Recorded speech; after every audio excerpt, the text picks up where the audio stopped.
दोस्तों, आप इस स्टोरी को बिल्कुल ध्यान से सुनना। बहुत समय पहले की बात है। एक सम्राट की 100 रानियां थीं और वह सम्राट उन रानियों के साथ रहते रहते अपने जीवन से परेशान हो चुका था। एक दिन जब वह अकेला बैठा था तो उसे युवावस्था के वो दिन याद आ गई जब उसके मन में स्त्रियों के प्रति कोई आकर्षण नहीं था, जब उसे काम शक्ति और काम वासना के बारे में पता तक नहीं था। उस समय को याद करके राजा की आंखों में आंसू आ जाते हैं। वह सोचता है कि वह कितना ऊर्जावान, कितना जोशीला और कितना ताजगी से भरा रहता था। वह सम्राट बूढ़ा हो चुका था, लेकिन बूढ़ा होने के बाद भी वो अपनी काम वासना से छुटकारा नहीं पा सका था। यूं तो उसने हजारों युद्ध जीते थे, लेकिन अपने मन पर वो आज तक विजय प्राप्त नहीं कर पाया। अपने काम वासना के सामने उसने घुटने टेक दिए थे। अपने सम्राट की चिंता होने लगी थी, क्योंकि वह बूढ़ा हो चुका था और किसी भी वक्त उसकी मृत्यु हो सकती थी। लेकिन जहाँ पर लोग मृत्यु को अपने सामने देखकर मोक्ष और मुक्ति की बात सोचते हैं, वहीं पर सम्राट काम वासना के विचारों से घिरा रहता था। उसके पास 100 रानियां थी, एक से बढ़कर एक हसीना, और उसने हर रानी के साथ बच्चे भी पैदा किए थे। इतना काम भोगने के बाद भी उसका मन छटपटाता क्यों है? क्यों उसके मन में इतने अश्लील विचार आते रहते हैं? सम्राट सोच में पड़ गया कि अब मरने के बाद भी एक काम वासना का बोझ अपने साथ यहाँ से लेकर जाऊंगा। सम्राट आत्मा के सिद्धांत को मानने वाला था, इसलिए उसने सोचा कि अगर मैं अपनी काम वासना से अभी छुटकारा नहीं पाया तो मेरी आत्मा ना जाने कब तक यूं ही भटकती रहेगी। मुझे अपनी आत्मा को मुक्त करने के लिए इन काम वासना के विचारों को यूं ही छोड़ देना होगा। सम्राट दिन रात इसी चिंता में डूबा रहता था कि किस प्रकार वह अपनी काम वासना छुटकारा पा सकता है। और इसी एक दिन उसने अपने राजमहल में सभी विद्वानों का एक सभा बुलाई। स्वाभाविक रूप से सभा में चर्चा का विषय काम वासना ही रखा गया।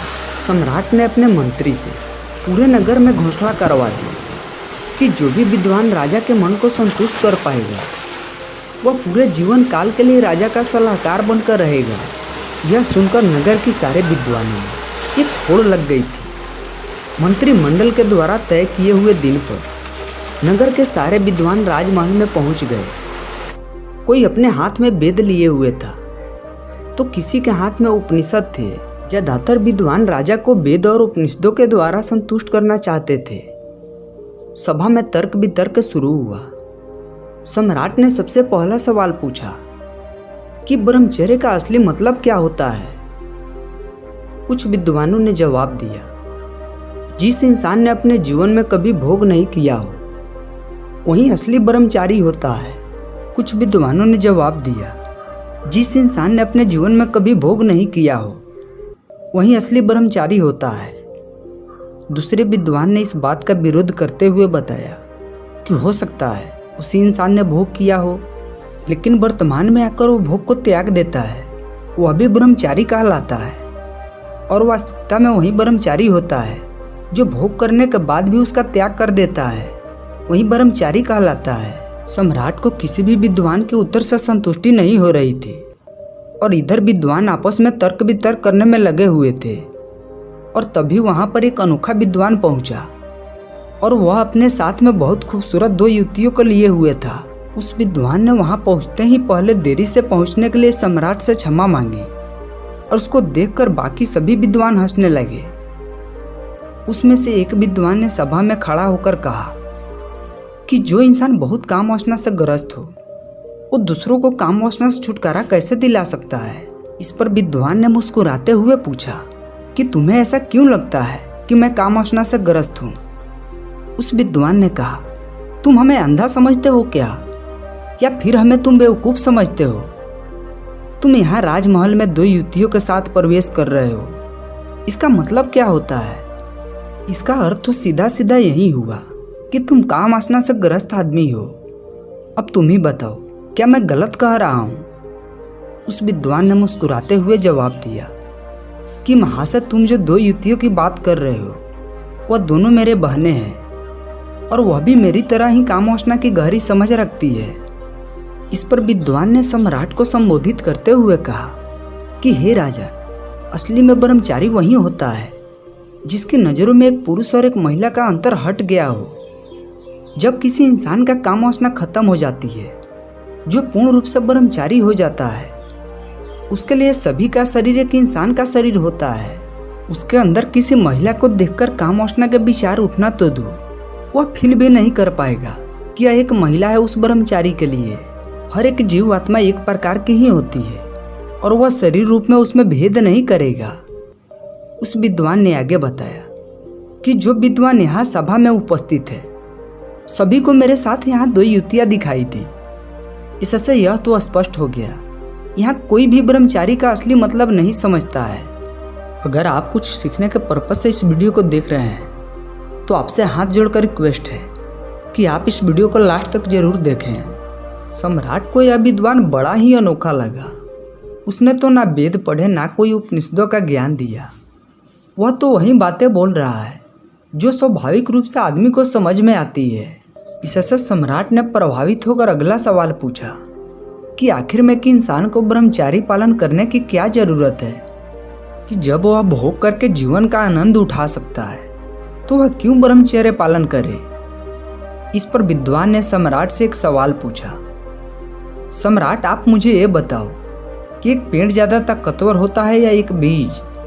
सम्राट ने उत्तर दिया कि एक पेड़ एक बीज से ही जन्म लेता है, तो इस प्रकार एक बीज एक पेड़ से ज़्यादा ताकतवर हुआ। विद्वान ने बताया कि उसी प्रकार हमारे शरीर में भी काम शक्ति रूपी बहुत सारे बीज होते हैं। उनमें असीम ऊर्जा होती है जो हमारे लिए आनंद का स्रोत पैदा करती है। लेकिन काम वासना में ग्रस्त होकर हम अपने काम शक्ति रूपी बीजों को यूं ही नष्ट करते रहते हैं, बर्बाद करते रहते हैं।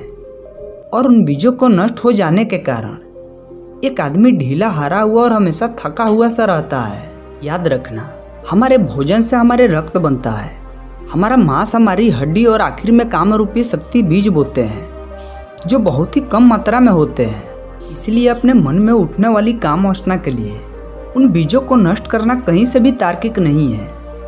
ब्रह्मचर्य का पालन करने से उन बीजों की शक्ति हमारे आंतरिक स्वरूप में समा जाती है, जो हमारे चेहरे पर तेज पैदा करती है, हमारे शरीर को बीमारियों से बचाती है। और यही काम शक्ति जब हम ध्यान करते हैं तो ध्यान के माध्यम से ऊर्जा में परिवर्तित कर दी जाती है, तो यही आनंद का स्रोत बन जाती है। सम्राट ने अगला सवाल पूछा जो कि सम्राट के जीवन के लिए बहुत ही महत्वपूर्ण था। सम्राट ने पूछा कि काम वासना से छुटकारा किस प्रकार पाया जाए। इस पर विद्वान ने उत्तर दिया कि हे सम्राट, जो बुद्धिमान होता है वह जानता है काम वासना रूपी कुएं का पानी जो जितना ज़्यादा पिएगा उसकी प्यास उतनी ही ज़्यादा बढ़ती जाएगी और उसकी प्यास कभी नहीं बुझेगी।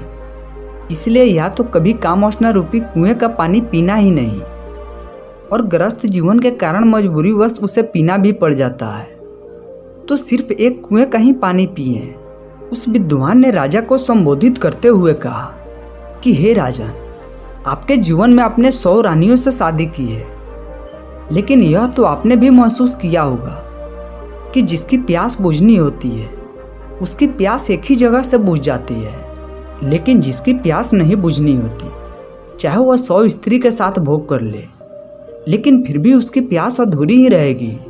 विद्वान ने सभी को समझाते हुए आगे कहना शुरू किया, अगर आपके जीवन का लक्ष्य स्पष्ट नहीं है तो आप सभी नाना प्रकार की भोग की वस्तुओं में गिर जाएंगे, लेकिन अगर वहीं आपका लक्ष्य स्पष्ट है तो आप अपना पूरा ध्यान अपने लक्ष्य को पूरा करने में लगाएंगे, न कि भोग करने में। वह सम्राट से कहता है कि सम्राट, तुम यह कहावत जरूर सुना होगा। कहावत बहुत पुरानी है, खाली दिमाग शैतान का घर होता है। इसीलिए कि इंसान को जीवन में लक्ष्य स्पष्ट दिखाई देना चाहिए।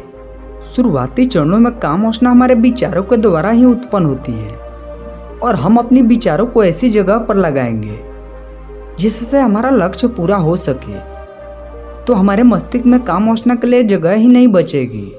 विद्वान ने सम्राट को चेतावनी देते हुए कहा कि सम्राट, याद रखना, भोग करने से ज़्यादा खतरनाक होती है काम वासना के विचार। वह हमारे मस्तिष्क का संतुलन बिगाड़ देती है, हमारे दृष्टि को भ्रमित कर देती है।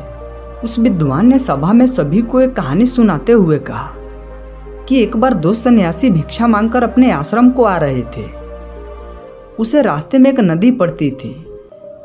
उनका आश्रम उस नदी के पार था, इसलिए उन्हें नदी पार कर कर जाना होता था। अब वह जब नदी के किनारे पहुंचे तो उन्होंने देखा कि एक महिला नदी के किनारे बैठी हुई थी। उस महिला ने उन दोनों सन्यासी से पूछा कि क्या आप मुझे नदी पार करवा सकते हैं। उनमें से एक सन्यासी ने तो कहते ही मना कर दिया।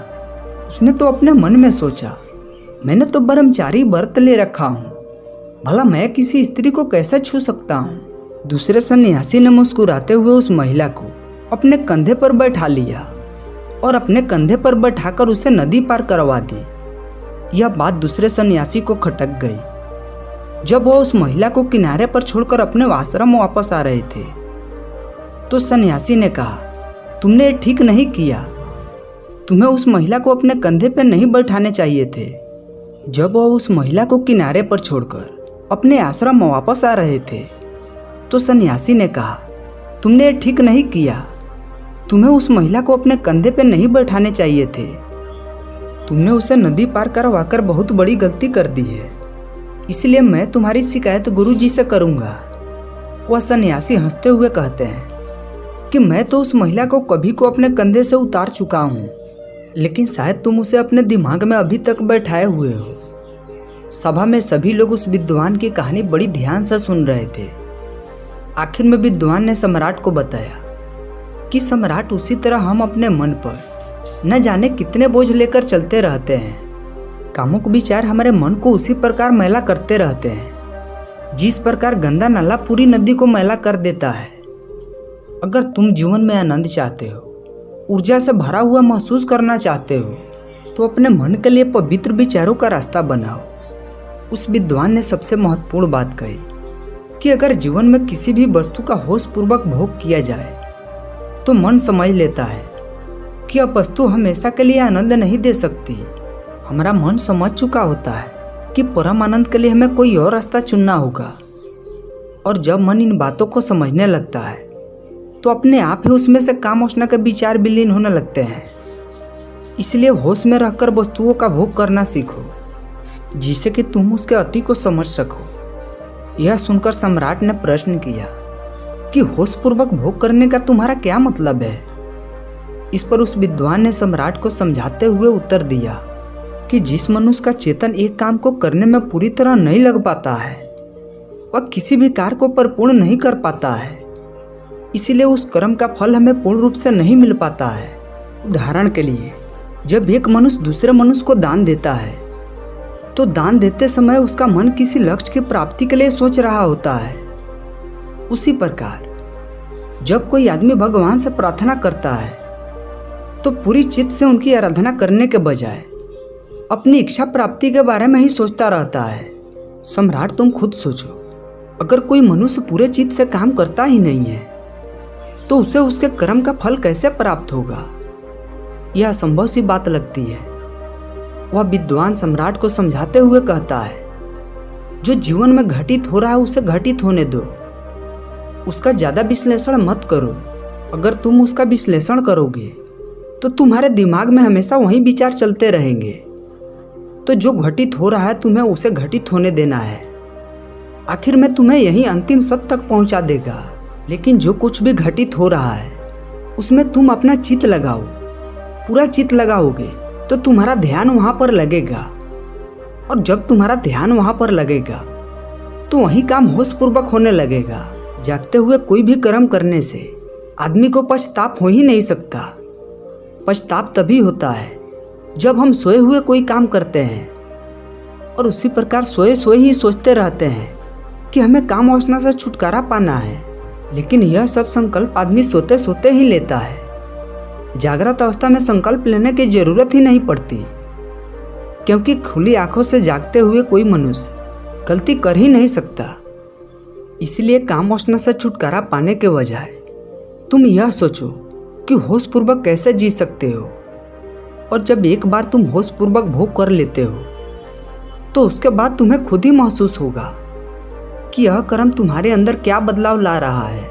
अगर वह तुम्हारे अनुसार सही नहीं होगा, वह तुम्हें गलत लगेगा, तो तुम वैसे भी उसे छोड़ दोगे।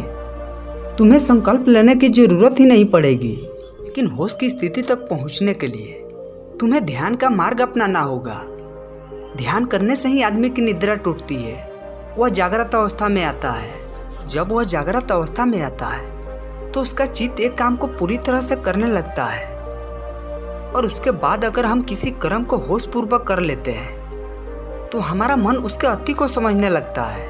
विद्वान ने अपने बात को और गहराई से समझाते हुए समझाया, सोए हुए आदमी को तो रास्ते पर पड़ा हुआ सांप भी दिखाई नहीं देता है, वह भी उसे तब पता चलता है जब वह सांप पर पैर रख देता है।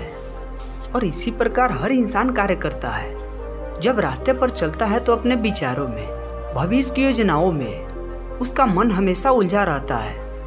उसका ध्यान अपने चलने पर तो होता ही नहीं है, तो रास्ते पर कहाँ से होगा। यह सब लक्षण एक सोए हुए मनुष्य के होते हैं, और जब वह मनुष्य यह सब महसूस कर पाता है कि वह कितनी गहरी निद्रा में है, तो उसी समय उसके जीवन में ध्यान उदय होता है।